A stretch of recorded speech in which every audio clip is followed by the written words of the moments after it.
Hey everybody, welcome into Northern Life here with Briggs LaSavage and Hunter McCullough. I am Ryan Half. Thank you for being here with us on this Monday as we start to close out this month of February in the final week. Yeah. We look ahead to March, I believe, on Friday. Yeah, oh my Crazy. gosh. It's already happening. Are you guys having any big plans for the leap day? Oh, the 29th? that's right. That's on Thursday. Yeah, 366 this year. Let's go. I'm going to have to come up with some kind of plan because you got to put that day to use. It's extra. Yeah, Make the most out of it. Trying to be extra on that extra day. There we I don't know, go. have to get like a Shamrock Shake or something at McDonald's. That could be Still have to get good. that this year. Yeah.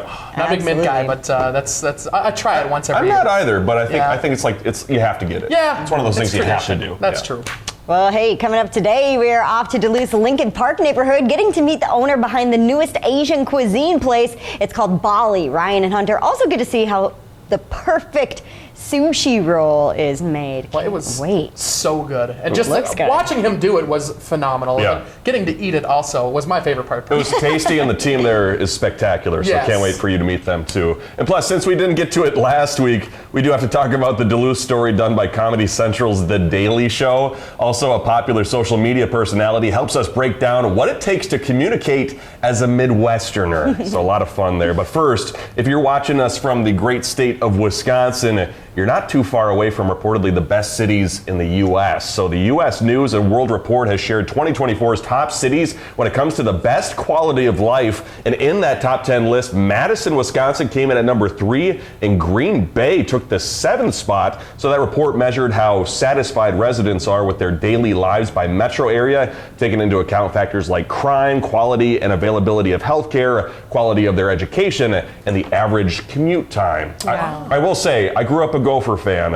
Will never be a Badgers fan, but Madison is a fantastic city. Yeah. I've never been there. Have you been there before? I have a couple times, and every time it's been so much fun. I was there in college once when there was a game day going on, so we had that experience. I've gone after college and gone to just walk around the city, see the beautiful lakes that are right there. It's a really nice, livable city, it seems. Yeah, it's super close to everything. I mean, it's got the Capitol, it's got the campus, it's got the lake. I mean, it kind of gives me like a Duluth vibe in a way. Yeah, but it's just fantastic. It's stunning in the summertime. Us Minnesotans really like to knock on Wisconsin and really any other state, but Wisconsin's got a lot of cool cities, even up here in the Northland. I love Wisconsin. I also have yet to be to Green Bay. I've not gone to Green Bay yet. And also, when I was putting this story together, I figured out that there's kind of like a Culver's competitor that's like blooming in the southeastern part of the state Really? called Kopp's, Kopp''S. I've They're never like heard a of it. burger and frozen custard place. And I was like, there's only one Wisconsin frozen custard place, and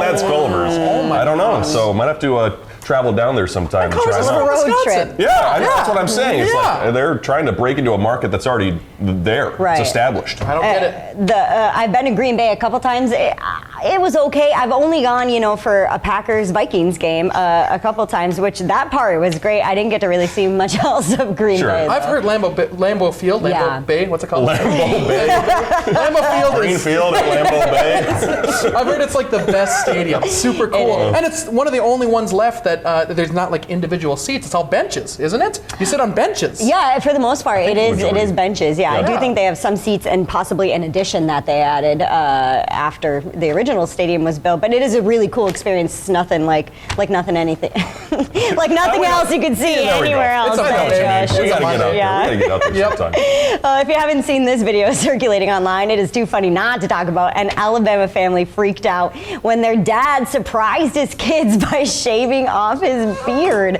Real estate broker Austin Matthews surprised his young daughter and son, capturing their reaction on video here. The dad said his kids had never seen him without facial hair until this very moment. He's hiding. Where's the dad? Aw. He's filming. Oh, I got And the you. kids are crying because they think a stranger is in their house filming them. That would hilarious. obviously be startling. Whoa! Oh, there he is. That would be startling. Yeah. Where's the dad? He also now looks like he's 16 years old, so that's also kind of crazy. Yeah. Oh my gosh. Who is this man? Fortunately, I've never been able to grow a quality beard, so I don't have that problem. But I'm sure you look somewhat different when you've shaved your your beard. I look like I'm 12. It's insane. So Yeah. I've had this mainly just so I can look a little bit older, maybe 20, something like that. But my dad did it one time, but we were probably 20 years old. And we're like, who is this man? He looks completely different. Still very startled, even at 20 years old. Yeah, my gosh, it was wild. So glad he grew it back. It's giving me flashbacks to your Snapchat filter when you were bald and everybody thought it was actually the case. Yeah, I won't comment on my photo being bald because it caused some problems. You look good. If snakes out there make you cringe, you might want to cover your eyes for this next story. Scientists have discovered a new species of snake in the Amazon rainforest, possibly the biggest in the world now. This is a picture of the newly identified northern green anaconda. So a team from the University of Queensland found several while filming an upcoming TV series. They also encountered a female anaconda that was more than 20 feet long, some nearly 25 feet long, weighing more than 1,100 pounds. Whoa! And so resident snake fan Briggs LaSavage here, thoughts on that new species being That's found? horrifying. I'm very glad our friend here with the rescue that joined us a few weeks ago did not bring one of those. The little snake here was plenty enough for me, but I think if I came across one of those in the wilds, I think I would immediately pass away. Pass out. One of the two. I would be terrified, absolutely terrified. It would not end well for me. It's unfortunate because that actually was going to be a blindfold that I was going to set up here in the next couple of weeks. So Across globe. yes, trip we were to I see was the going to have Ben snakes. pay Thank for you. it. I was going to say, I'm not exactly sure how what Hunter thinks our budget is for this show. I don't think Not much. I don't think an Amazon rainforest would fit in that category. Probably not. No. Let's keep it that way. I like that. That's Keep probably it that way. A new Duluth edition is bringing Indonesian cuisine to the Northland. We're going to meet the team at Bali after the break. Can't wait.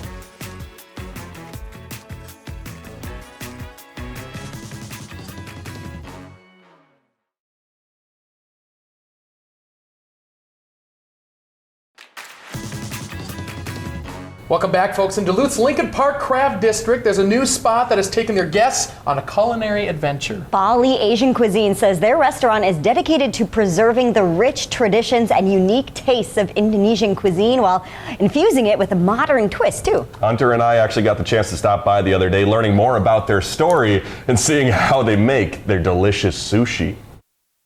So Bali is actually an island in Indonesia, and I was born in Java. I grew up in Bali. I always wanted to have Indonesian restaurant since I was a little girl, and I love the area and thinking like this is the spot to open my dream restaurant. I think this is the first Indonesian restaurant in Minnesota. Really? Yes.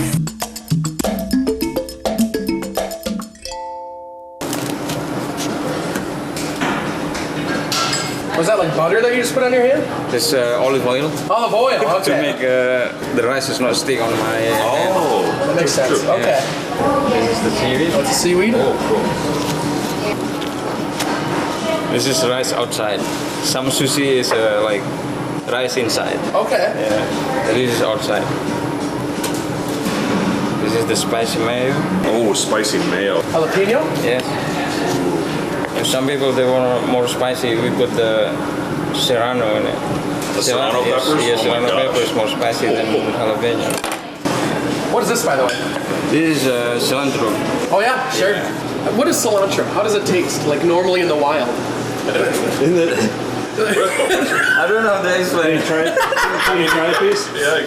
Can you try a piece? Can I try a piece of cilantro? Like, thank you. Have you never had cilantro? I don't think so. Oh, that's pleasant. Yeah.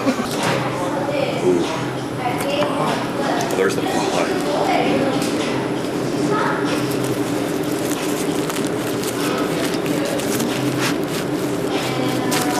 Wow.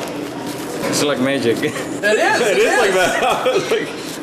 It just appeared. That's a professional right there. Right in front of our eyes. Amazing. And normally for this what is it? This sushi, we're gonna put with the fish. What is that? The shrimp. Shrimp. Sure. But because you don't yeah. eat shrimp, I only put the the avocado on. I appreciate that. Fresh avocado. Look at that. I would never be able to do that. Get the avocado out with the knife like that. Yeah, right. Look at how he's doing that.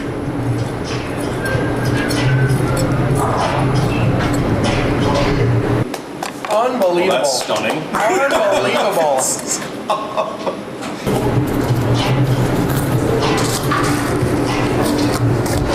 No way. Is it gonna be like folded around? Yeah.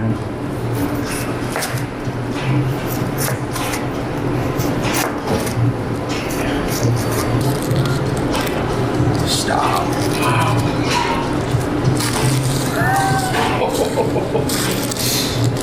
Wow. Look how good that looks. Dude, nice job. It's art. There you go. This is little- out. Yeah. Oh. Is that the sauce that you like? This is eel. This is called eel sauce.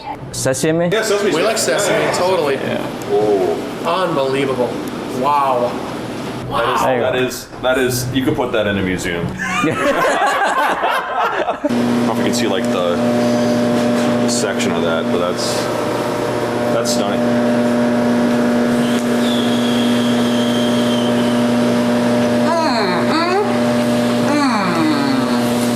You like it? Nice job. Wow. Thank That you. was amazing. Thank Like you. the softness of the rice with the crunchiness of the fish with the smooth texture of the avocado Yeah. and the Yes. sauce. With yeah. Well, fantastic. We sure appreciate you guys having us here today. And thank you. Thank you. Welcome. Yes, I'm going to have another Thank you. piece. To be able to bring a slice of Bali to Minnesota, the Northland, it's been a dream come true.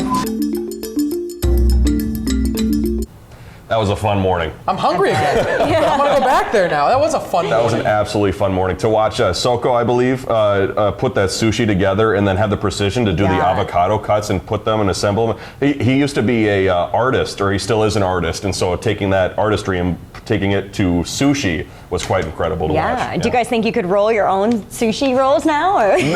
No, I'll leave it. Not like that. Yeah, I'll leave it to them. Yes. But Nevi, the owner as well, was telling us that the tables that they have at their restaurant is wood from a former bowling alley. Yeah. So they have created their Cool. tables out of that. It was so cool to look at because you could see the former lanes on their tables. It was Funny. super, Yeah. super cool. So I think we got to go back there sometime as a team and just Yeah. eat there. Because Yeah. it was the best food on the, I mean, it was amazing sushi. Very good. I went to dinner there one time shortly after they first opened, and it was so good. I got a poke bowl, and it was absolutely fantastic. Oh. So really, really have enjoyed my time there. And if you order enough shrimp, they have, I don't know if you could see it behind us when we were shooting that story, there's these huge ships that you could get your sushi on the ships and brought to your table. So if you get enough, I think you and your friends could tackle a ship of sushi. I want to be the captain of that. Yeah. All aboard. That'd be a nice night. Well, big thanks to the team at Bali for having us. Can't wait to go back. They'll have their social media tagged on our pages. Like coming up, what does it take to speak the language of Midwestern?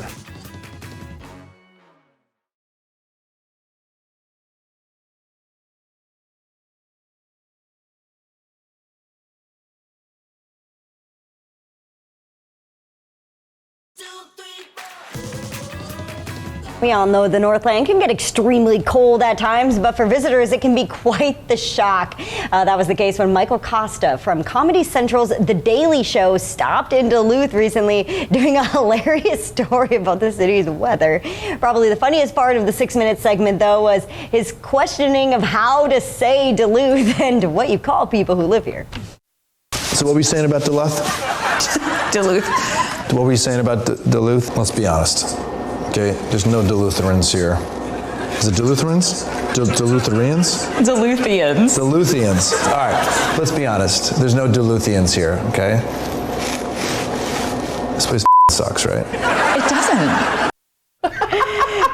You gotta watch the whole thing. It is so funny. In the rest of the video, Costa can be seen stopping by Corktown and Duluth, Cedar Coffee Company in Two Harbors, and just like us, he even got to go try out the Cedar and Stones cold plunge and floating sauna too. So he got a taste of Duluth, as he said. Yeah, I don't know if he was a fan. It was quite cold. Quite the experience. He also showed up in the 1 week when it was actually cold. Right. He could have showed up at any other week, and it could have been, like 50 or whatever it was on Thursday last week. Yeah. My goodness, but he happened to show up when it was 5 degrees outside, so tough for visitors. Poor planning is what Yeah. it is. Yes. Oh man. Yeah, that was pretty good. Hey, well, for one up north story to another, Miles Montplaisir on social media, I hope I'm saying his last name correct, is better known as the You Betcha guy. And on TikTok recently, he delivered a little lesson on how folks can better speak and understand our Midwest style of speaking and interacting. It's pretty hilarious. Here's just a little bit of what he had to say. I'm going to teach you how to speak Midwestern. First thing you need to learn is the ABCs, which in the Midwest is the yeah, no, yes. If we want to tell you no, we'll say yeah, no. And if we want to tell you yes, we'll say no, yeah. And if we want to tell you maybe, we'll say yeah, no, yeah. And I've tried to figure it out, but I can't make sense of it. So don't question it, just accept it, you know? You're also going to need to learn about emotions, which is impossible for someone in the Midwest. And basically there's just one rule. Bury your emotions deep down and never bring them up. Instead, people from the Midwest use actions instead of emotions because actions speak louder than words. Instead of saying I love you, we'll just change your oil for you. Instead of saying sorry, we'll just give you a couple packages of venison brats. And instead of saying, I understand how you're feeling, we're just gonna go get you another beer. So really, if you wanna speak Midwest, don't say anything.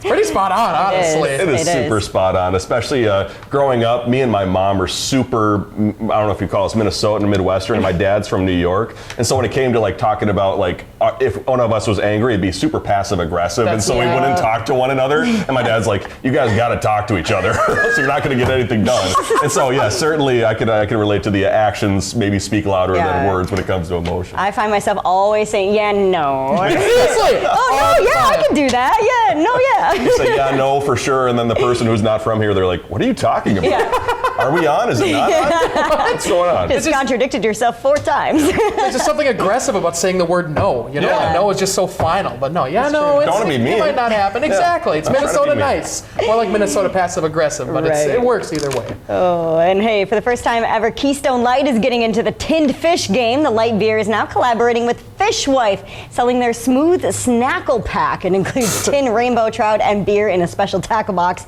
Talk about Midwestern. Yeah. Right? Yeah, the special collection goes on sale this Thursday. How interesting. I'd try it out. Why not? Keystone Light up here is a staple, one would say. Oh, yes. We'll have to order some. Saturday nights. After the break, we'll talk about tomorrow's blindfold here on Northern Life.